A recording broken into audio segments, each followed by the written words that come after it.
Hello everybody, this is Professor Choi. It has become very clear to me that there is a lot of need out there to understand what investments are. And I have decided to come up with an Investing for Beginners video series.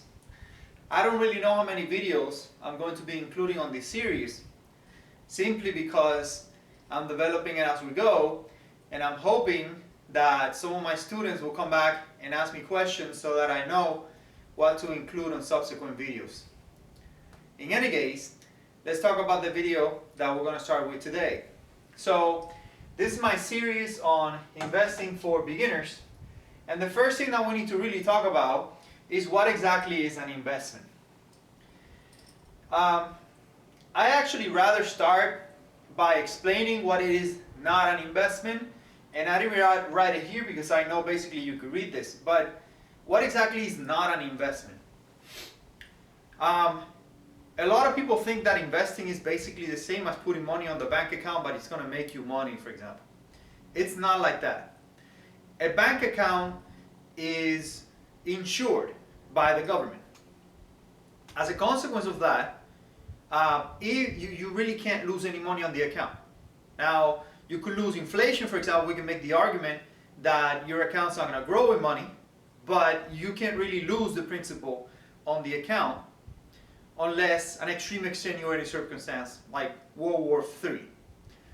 Now, otherwise, you would be insured by some kind of insurance agency in your country, usually the central bank or something of that sort, plus the bank will provide their own insurance as well.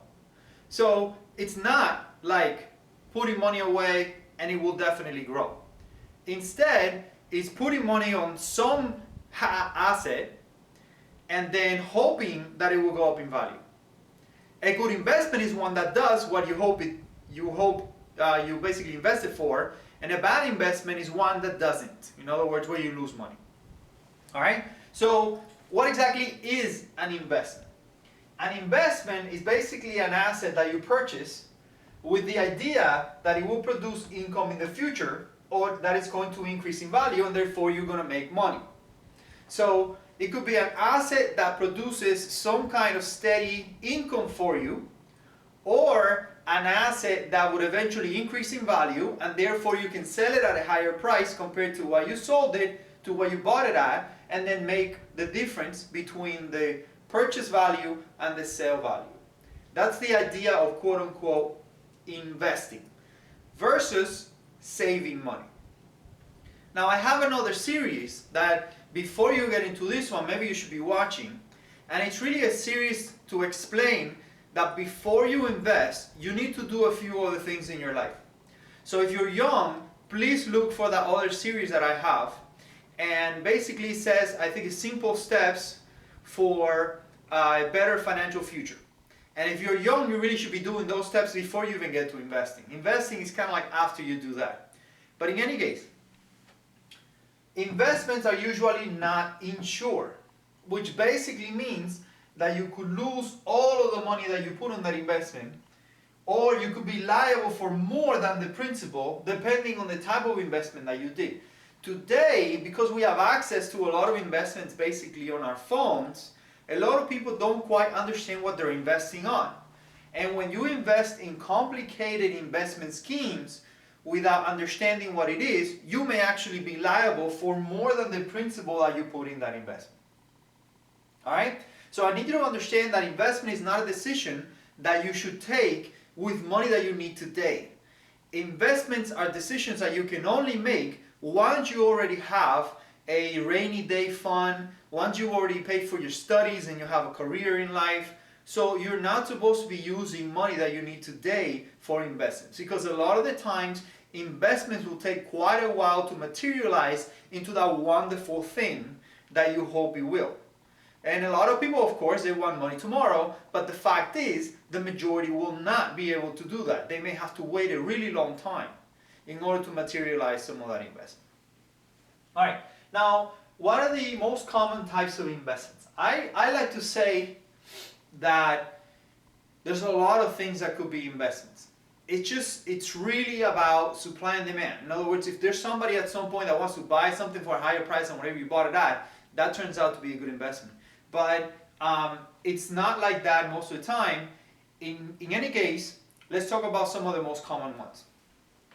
So a lot of people tend to separate investments into two basic types. So you could either invest on a hard asset, in other words, a physical asset, something that you can hold, or people invest on financial assets, which are basically pieces of paper that give you the right for something. And then we trade those pieces of paper between each other. And again, we call it, by the way, pieces of paper, but they're not even paper today. They're basically just rights, and they're just written down in algorithms and kept in different financial institutions. So in any case, an example of a hard asset is something like real estate. Real estate includes, for example, when you buy your house, or when you buy land to sell it later, or if you buy property for commercial purposes, or if you buy commercial land, like a warehouse, for example. I think everybody should invest in some kind of real estate in their life, mainly because it doesn't matter where you live, you're going to have to pay rent, or you're going to have to pay yourself, aka you get a mortgage. So you should have at least one or two properties in your life. One is, of course, the one you're living in, and another one if you want to produce some income on that particular property. But everybody should have some kind of real estate investment at some point in their life. Another example of a hard asset investment is cars. And the reason I like to bring up cars, by the way, is not because they're a good investment. As a matter of fact, most of them are pretty bad investments. But I like to bring it up because it is an expensive type of asset that a lot of people do feel could be an investment in the future. It is well known that a lot of very wealthy individuals, they like to order very rare cars, and they usually order more than one of these rare cars. And the reason for that is because they want to drive one, but they also want to invest on one. In other words, they want to basically buy it and just like save it there for 10 years down the road, put it in an auction, and then see if they make money with that. And a lot of rare cars usually do make you more money 10 years down the road, but most cars usually depreciate in value simply because there's a constant supply of them coming into the market. All right. Another thing that could be an investment is purchasing a commodity. Now, a lot of people bring up, well, you could buy gold or silver, for example, and then sell it later in the future. There's a lot of companies out there that will sell you physical gold, or what is called bullion. Will sell you physical coins or physical platinum if you want to buy. So they take basically precious metals and then they turn it into something you want to hold, like a bar, or you want to hold it in a coin, and they sell it to you. And then hopefully again it goes up in value in the future and you can sell it to somebody else for a profit. That's a hard asset. And other things that you could buy as an investment are basically collectibles, stuff like antiques, or maybe paintings from famous people, or things like that, that are very, very, very rare, and eventually you might be the only one holding some of these investments, and then in the future somebody might pay you a lot of money for it. People have been also known, for example, to invest on physical currency, especially if it's rare currency from the past, from, I don't know, 50 years ago, or a rare bill from, say, the 1930s or the 1920s. In the case of 2021 or now. All right? And then, of course, we have the extremely popular financial assets in today's markets, stuff like stocks. Now, I'm going to dedicate a lot of time to talking about all these different investments later on, or basically I'm going to focus on some of the most important ones and why you should maybe kind of think about them or not think about them, and how exactly is the right way to approach that. I do want to give you a heads up. I have a very sort of patient mind for investing. I'm not really interested in making a lot of money right now. I understand that that's pretty risky, and that's not really what I want to do. Another thing that eventually I would explain really is what exactly is risk, because when you tell people something has more risk, they just hear the good part about risk and not the bad part about risk. But the reality of the matter is, most people will lose money when they do risky investments, and that's really part of what investing really is. And unfortunately, you cannot teach people any of this by just having a conversation with them. They're going to have to go through the hard reality of losing it to understand what you told them. So in any case, stocks are very common today. A lot of people trade it. They come in and out. They buy and they sell. There are tons and tons of people out there that try to tell you, well, you should buy this, you should buy that, give you hints for what you should buy.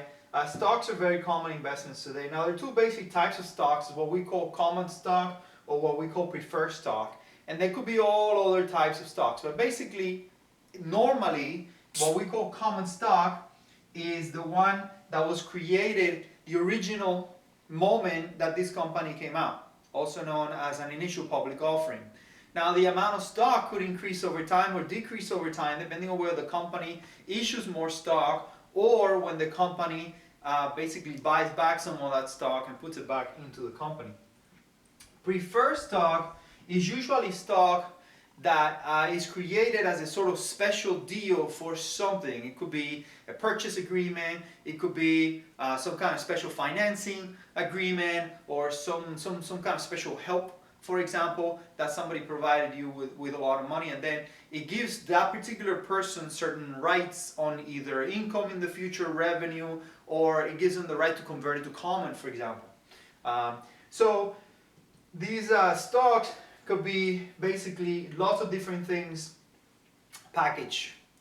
Now, another very common investment is bonds. And most people don't really know, but the bond market is actually a heck of a lot bigger than the stock market. And it's also a heck of a lot more lucrative if you know what you're doing here.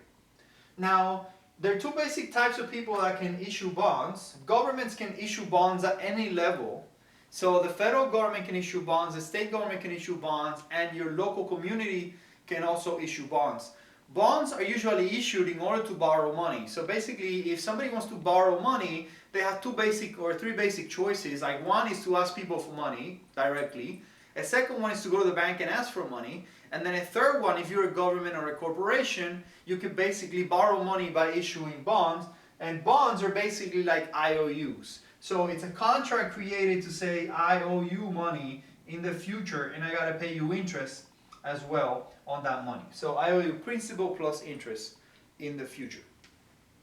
When the federal government borrows money, we call that debt treasury bills, treasury notes, or treasury bonds, because they're issued by the US Treasury. Some people also call it US national debt. So when we say we owe $27 trillion of national debt, what they really mean is that we have in bonds out there that we owe to somebody $27 trillion worth of bonds. The majority of bonds are being held right here in the United States by common people, by retirement funds, by teachers funds, by, I don't know, one of the largest ones is the California Retirement Fund, or in the state of Florida, for example, the Florida Retirement System, which has a lot of money and buys a lot of bonds. Now, why would people buy bonds from the government? Well, because they pay interest and they're very steady payers. In other words, the US government has never defaulted on national debt. The last time that happened was the Civil War in the 1860s. All right. Corporations can also issue bonds, and then there are private companies out there that will basically sell you these bonds, and on top of that, they will give a grade to these bonds. What we call investment grade corporate bonds is usually bonds that are rated BBB or higher than BBB. Anything less than BBB is usually not considered investment grade, which again, what it really means is that they're higher risk of default. Okay? So there is a whole agency system around that. They're private companies that provide, basically they tell you how investable a particular bond is for corporations and even for the government. Another thing you can invest on is option contracts. And this is where you start getting very complicated in the stock market, or basically in the market. So you could buy options for anything. You could buy put options, call options. You could buy options for an option sometimes. So it could get really nice and interesting. And there are entire books that you read for options contracts. Another thing you could purchase is a future contract, which in many ways is a type of option contract. But a lot of companies, for example, they like to have these future contracts so that they know, for example, at what exchange rate they're going to exchange something at a year from now. All right, and you actually have the right to purchase some of these future contracts as well. And something that's becoming more common and is now accepted as an asset basically by the IRS, so now it's considered an asset by the IRS, is cryptocurrencies. Cryptocurrencies, again, this basically needs an entire video, maybe even a series by itself, but in general, it is something that you store either on the cloud or in your computer in something called a wallet or an exchange, and then it has some kind of value in something else. The most common right now is something called Bitcoin. It's been around for basically more than 20 years since I remember, and it used to be worth not much, and now it's worth lots of dollars. All right. Anyway, there's plenty to talk about that, so we'll cover that at a different time. And then there's lots of other types of financial assets that are obscure and not yet probably something that I should address at the moment. But in any case, this is my first video just introducing you to what investments are, and I hope you stick around and learn a little bit more about all of these, which I will be doing in subsequent videos. If you're one of my students and you already have access, by the way, to my personal information, please go ahead and send me an email so that I can address some of those questions that would usually start popping up, and I could do it on a video. All right? So thank you for, again, joining Professor Choi today, and this is the beginning of my series explaining investing for beginners. Thank you very much and have a good day.